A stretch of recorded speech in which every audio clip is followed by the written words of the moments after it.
한국형 이지스 구축함 KDDX가 건조되면 대한민국 비밀병기 66 기동함대가 완성된다. 안녕하십니까 KKMD 시청자 여러분, KKMD 지킴이 케빈 인사드립니다. KKMD에 올릴 영상 하나를 만들기 위해 많은 시간을 투자하고 있습니다. 그 중에서도 가장 힘든 부분은 사실 기사를 번역하고 관련 자료를 찾는 일이 아니라 어떤 기사를 선정할 것인가를 결정하는 부분이 가장 힘들고 어렵습니다.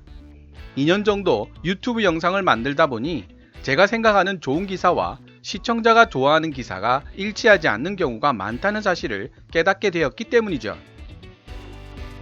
단순하게 대한민국 무기의 스펙이나 성능만을 강조하는 내용의 기사보다는 저를 비롯한 시청자 여러분들의 상식의 폭을 넓혀줄 수 있는 기사들을 개인적으로는 선호하는 편입니다. 대한민국을 둘러싼 지정학적, 국제역학적 내용들과 무기들과 관련된 과학적 지식을 전문적인 관점에서 같이 서술해주는 기사들을 보면 늘 KKMD 시청자 여러분들께 소개해드리고 싶은 욕심이 납니다. 하지만 그런 기사들은 내용이 길어지기 쉽고 재미가 떨어질 때도 있죠. 그래서 KKMD 영상 하나하나를 만들 때마다 늘 열심히 공부하고 있습니다. 조금이라도 재미있게 양질의 정보를 전달해드리고 싶기 때문입니다. 그래도 가끔 실수를 할 때가 있기 때문에 늘 죄송스러운 마음을 가지고 있습니다. 서론이 길다고 혀를 쯧쯧 차고 계시는 시청자 여러분들이 계실지도 모르겠네요. 얼른 본론으로 들어가도록 하겠습니다. 해외 인터넷 군사 전문지 globalsecurity.org는 각 나라의 무기 체계를 깊이 있게 다루는 매체입니다. 6월 들어 대한민국과 관련된 핫 밀리터리 뉴스로 해외 언론들에 자주 언급되는 기사들이 바로 KF-X의 공대지 무장 선전과 KF-X의 심장인 지휘항공의 F414-400K 엔진의 국내 배송 소식입니다. 해외 언론들에게도 KF-X가 이제 설계도 위에서만 존재하는 전투기가 아니라 실제하는 전투기로 인식되기 시작했다는 의미겠죠. 이와 더불어 대우해양조선이 차세대 이지스 구축함 KDDX의 전기 추진 체계를 완성했다는 기사도 함께 자주 회자되고 있습니다. 처음엔 이 기사를 다루려 했다가 KDDX에 대해 전반적인 내용을 다룬 globalsecurity.org의 기사를 보게 되었고 관련 자료를 조사하다가 66 기동함대에 관한 자료도 접하게 되었습니다. KDX-4 사업이라고도 불리는 KDDX는 우리 대한민국에 어떤 의미를 지닌 구축함일까요? 그리고 왜 기동함대가 KDDX와 깊이 연관되어 있을까요?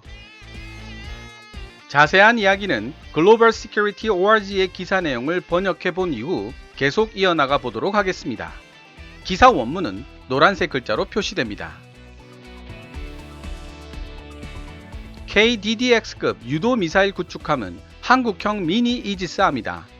이지스 구축함 함대를 건조하는 데는 약 1조 2천억 원 정도의 비용이 들어가며 각종 무장을 장착하고 작전에 필요한 비용까지 생각하면 그 액수는 기하급수적으로 늘어나게 된다.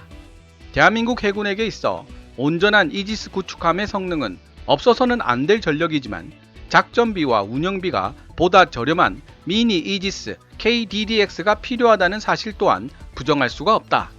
더구나 대한민국은 함대공 미사일과 이를 발사할 수 있는 수직 발사대를 모두 국산화했을 뿐만 아니라 자체적으로 해군기지와 함대를 건설할 능력을 보유했기 때문에 KDDX를 건조할 여력이 충분하다고 할 것이다.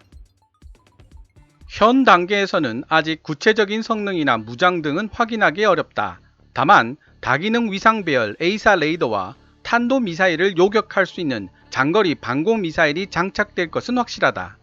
대한민국 해군은 현재 국내 기술이 충분히 축적되어 있어 KDDX의 국산화가 가능하다는 입장이다. KDX-4라고도 불리는 KDDX급 구축함은 대우조선해양이 대한민국 해군을 위해 개발 중인 스텔스 구축함으로 2025년 이후 진수될 예정이다. 이후 대한민국은 새로이 건조된 KDDX 구축함과 함께 대한민국 최초의 기동함대를 창설할 예정인데 이 기동함대에는 만재 배수량 1만 톤의 KDX-3 세종대왕급 이지스함 2척과 만재 배수량 5,500톤의 KDX-2 충무공 이순신급 구축함 2척, 그리고 2025년 이후에 진수될 만재 배수량 8,000톤급 미니 이지스함인 KDDX 2척으로 구성된 기동전대가 포함되게 된다. 2020년대 중반에 건조될 KDDX는 대공 미사일과 함대지 공격 미사일로 무장하고 있다. KDDX는 현재 운용 중인 충무공 이순신급보다 크지만 해군 기동전단의 주력인 만재 배수량 1만 톤급 세종대왕급 이지스함보다는 작다. 대한민국 해군은 해상 기반의 한국형 삼축체계, 킬체인, 한국형 미사일 방어 시스템, 대량 응징보복 구현을 검토 중이라고 밝히면서 북한 군사령부와 북한의 탄도미사일 작전구역 내 핵심 목표물을 타격할 수 있는 능력이 해군의 육상 공격 역량과 대잠 초계 역량을 더욱 증강시켜 줄 것이라고도 밝혔다. KDDX에 장착될 수직 발사관에는 대형 한국형 수직 발사관 KVLS가 탑재될 것으로 예상된다. 이 수직 발사관은 기존의 KVLS에 비해 면적이 180%, 셀 길이는 120%, 무장 하중 역시 185% 확장되어 있다. 화염 처리 능력도 크게 늘어날 것으로 보이는데 기존의 KVLS가 미국의 마크 41 발사관과 유사하다고 본다면 KVLS-2는 마크 57과 유사하다고 볼 수 있다. 발사관 하나에 4발의 미사일이 들어가 있는 해군 함대공 미사일은 한국형 사드라고 불리는 LSAM과 함께 장착될 것이다. KDDX의 가장 주목할 만한 특징은 대한민국 해군 역사상 최초로 스텔스 통합 레이더를 탑재했다는 점이며 그 중에서도 통합 마스트가 가장 두드러진다. 통합 마스트는 함교의 각종 레이더 시스템을 모듈화시켜 전자기 차폐 구조물에 넣어둔 시스템이다. 통합 마스트는 마치 함교 위에 우뚝 솟은 감시탑처럼 보이는데 KDDX의 레이더 반사 면적 지수 RCS를 크게 줄여주는 효과가 있다. KDDX의 위상 배열 레이더도 주목할 만하다. LSAM의 다기능 레이더 MFR과 동일한 S밴드를 사용하며 질화 갈륨 소재를 이용한 A사 레이더와 함께 탑재될 것으로 알려지고 있다. 일본의 아키즈키급에 설치된 레이더의 성능이 C밴드 대역에서 450km 이상, X밴드 대역에서 150km 이상이라는 점에서 볼 때 레이더 전개 시간과 규모, 대역 특성 등으로 비교해보면 KDDX의 레이더 탐지 범위는 약 400에서 450km 정도가 될 것으로 예상된다.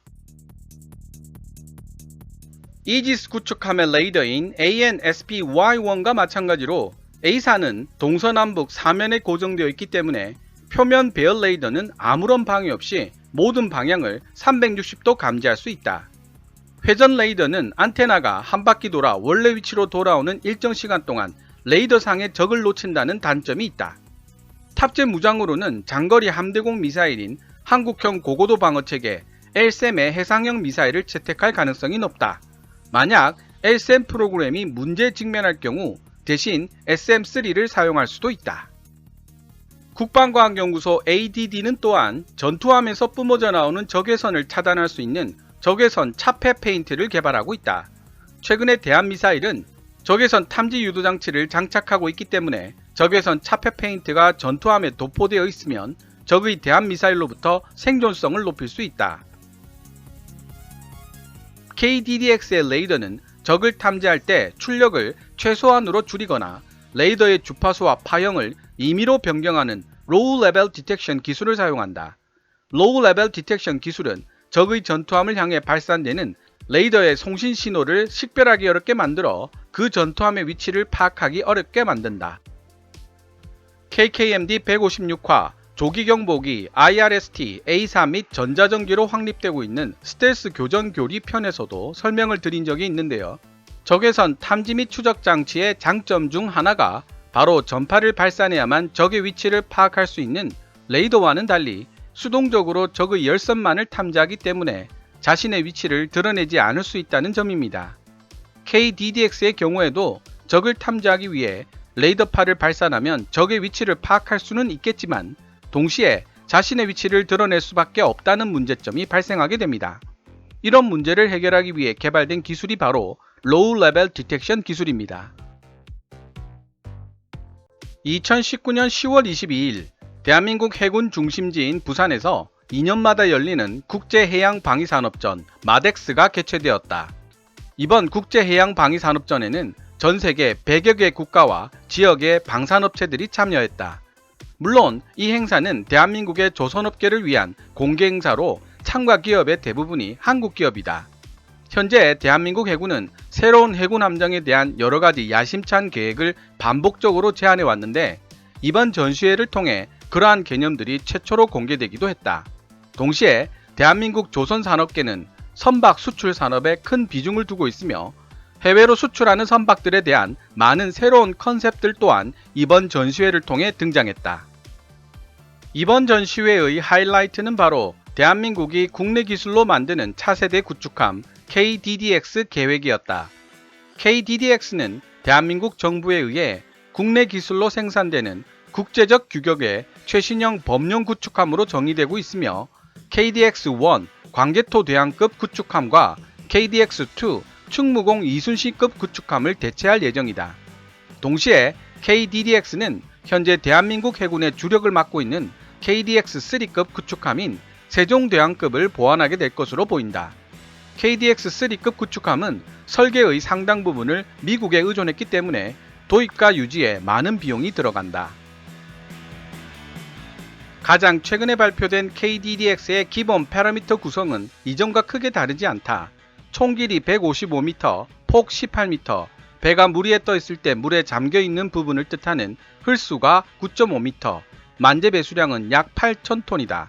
무장으로는 전방에 48셀의 수직 발사관을, 후방에 16셀의 수직 발사관을 보유하고 있다. 모든 기능이 함교 위의 마스트에 통합되어 있다. 통합 마스트의 배열 스타일은 이전 기사에서 공개한 것과 차이가 크지만 여전히 유럽 방산기업 탈레스가 만든 아이마스트의 파생 버전에 속하며 대한민국 국내 기업인 하나에 의해 독자적으로 개발된 마스트이다. 마스트 레이어 설계는 S밴드와 X밴드를 함께 쓰는 듀얼밴드 레이더 배열을 통합하고 있다. KDDX의 건조 계약을 따내기 위해 경쟁을 벌이고 있는 대우조선해양은 이번 전시회에서 KDDX의 선형 디자인을 전통적 형태 (conventional), 파도 가름형 (wave piercing), 3동선 (3body) 등 3가지로 구분해 전시했다. 이 3가지는 미 해군에 의해 줌월트급 구축함의 디자인으로 검토된 적이 있는 디자인들이다. 이 가운데 전통적 형태 (conventional) 스타일의 함수는 현재 가장 보편화된 선형이며 파도 가름형 텀블홀 모노홀 선형은 현재 미 해군의 최신 구축함인 줌월트급의 최종 설계이다. 이 선형은 기존의 전통적인 함수 디자인에 비해 아랫부분이 튀어나와 있으며 위로 갈수록 안쪽으로 기울어져 있다. 이런 날카로운 파도 가름형 선형은 파도를 헤쳐나가는 데 유리하고 더 큰 배에 유리하다. 물속에 잠겨있는 부분이 파도가 만들어내는 저항력을 줄여 배의 속도를 높이고 더 향상된 선체의 수평 수직 복원력을 가져온다. 그러나 장점만 있는 것은 아니다. 파도 가름형 선형의 단점은 흘수선 위의 공간이 좁아지고 예비 부력이 낮아지며 앞쪽으로 배가 쏠리는 경향이 생기기 때문에 함수가 파도에 잠기는 현상도 심해져 배의 머리 부분이 심각한 해상 상태에 놓여 있기 마련이다. 방위사업청은 기본계획 수립과 군의 요구사항 검토에 이어 2020년 5월 29일 설계 담당 주체를 선정하기 위한 입찰 공고를 냈다. 차기 신형 구축함 KDDX 1번함은 2023년 하반기에 설계 작업이 마무리되면 2024년에 건조에 들어갈 것으로 예상되고 있다. 이 KDDX 1번함은 약 1조 원 정도의 비용으로 2020년대 후반까지 건조될 것으로 예상된다.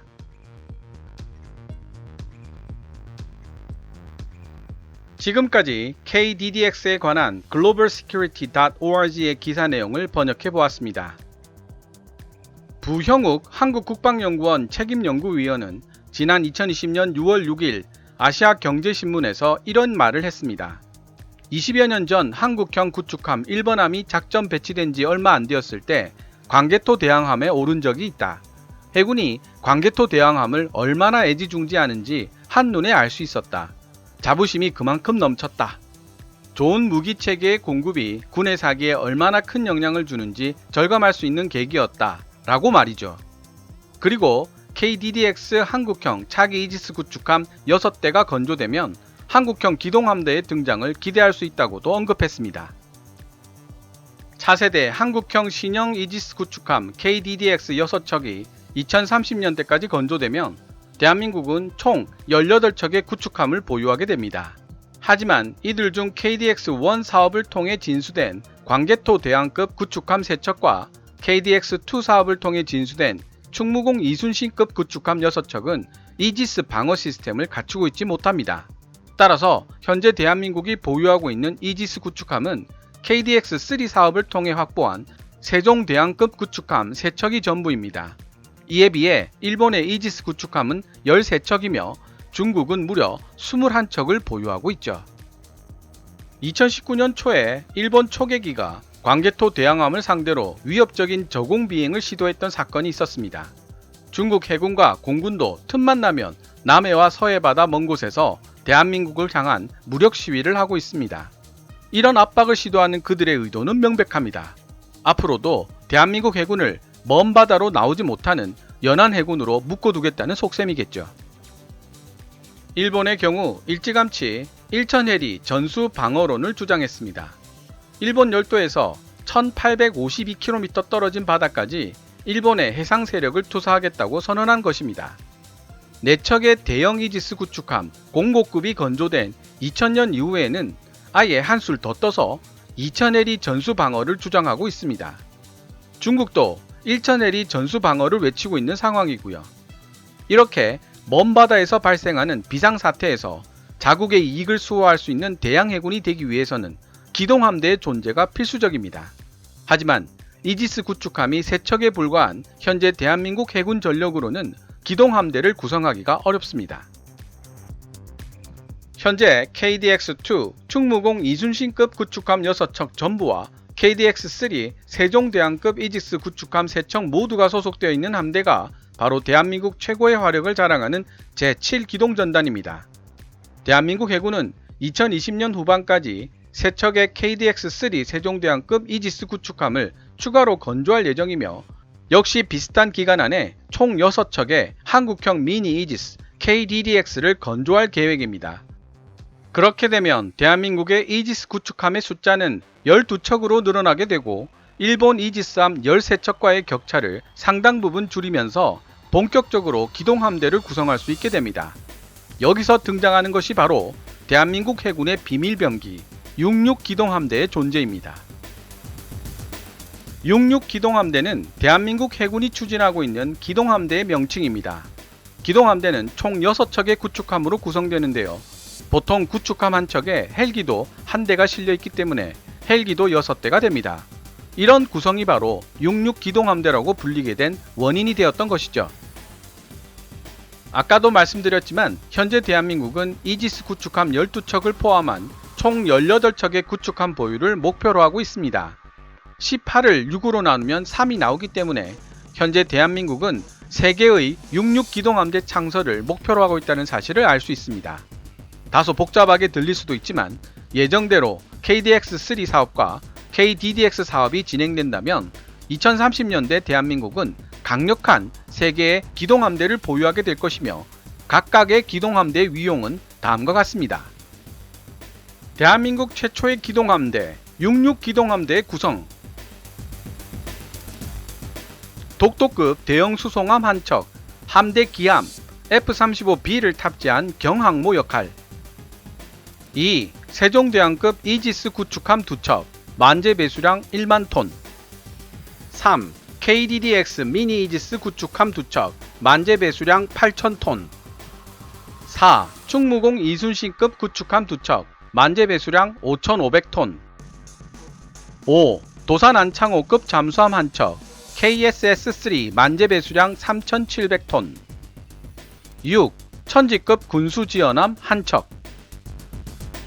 이 정도 구성이면 66기동함대 하나만으로도 아시아 어지간한 국가의 해군력을 압도할 수 있을 정도입니다. 동아시아에서 한중일과 싱가포르를 제외하고 이지스 구축함을 보유한 국가는 단 한 나라도 없으며 40km 이상의 사정거리를 지닌 대공 미사일을 운용하는 전투 수상함을 보유한 국가도 태국이 유일합니다. 흥미로운 점은 태국이 보유한 40km 이상의 대공 능력을 지닌 푸미폰 아둔야대급이 바로 대우해양조선이 수주하여 건조한 한국형 전투함이며 대구급 호위함과 같은 체급의 함정이라는 사실입니다. 우리나라의 경우 충무공 이순신급 구축함부터 40km 이상의 사정거리를 지닌 대공 미사일을 보유하고 있죠. 3개의 기동함대로 구성될 66기동함대는 해군 전통에 따라 삼직제로 운영이 될 것입니다. 자료조사를 통해 좀 더 상세하게 알아보면 삼직제란 하루 8시간씩 3교대로 24시간 동안 돌아가는 체제와 비슷한 개념입니다. 즉, 1개 함대가 작전 중이면 나머지 1개 함대는 모항에서 수리 및 보급을 하고 다른 1개 함대는 병사들을 훈련하는 임무를 맡는 것이죠. 이런 구성을 통해 공백 없이 작전과 수리와 훈련을 거듭할 수 있게 됩니다. 66기동함대는 초대형 태풍에도 견딜 수 있는 4,500톤급 이상의 함정으로 구성되기 때문에 대양 작전이 가능해지며 대한민국 해군 역시 작전 수역을 1,000해리 이상으로 확보할 수 있게 됩니다. 현재 대한민국의 해군력은 준 이지스급 구축함 보유 수량을 기준으로 했을 때는 전 세계 14위, 초대형 태풍에도 견딜 수 있다는 4,000톤급 이상 수상 전투함을 기준으로 했을 때는 11위의 순위를 보여주고 있습니다. 하지만 2030년경 66기동함대가 완성된다는 가정하에서 재조정된 순위를 예상해보면 다음과 같습니다. 먼저 준 이지스급 구축함의 보유 수량을 기준으로 한다면 현재 세척에서 세종대왕급 KDX-3가 3척 더 KDDX 6척이 추가되어 12척으로 늘어나기 때문에 13척인 일본에 이어 세계 4위를 차지하게 될 것입니다. 또한 4,000톤급 이상의 수상 전투함 숫자를 기준으로 했을 때는 현재 9척에서 18척으로 늘어나 7위인 인도와 동순위가 될 것으로 보입니다. 대한민국 해군력에 새로운 도약이 실현되는 순간이 바로 이때일 것이라는 사실을 명백하게 알 수 있습니다. 하지만 이는 어디까지나 다른 나라들의 함정 숫자가 추가되지 않는다는 가정하에서의 비교 결과라는 점 다시 한번 말씀드립니다. 그러나 KDDX 한 척 건조비가 1조를 넘어선다는 사실을 감안해 본다면 2030년대까지 세계의 66기동함대를 보유하기는 쉽지 않을 것으로 보입니다.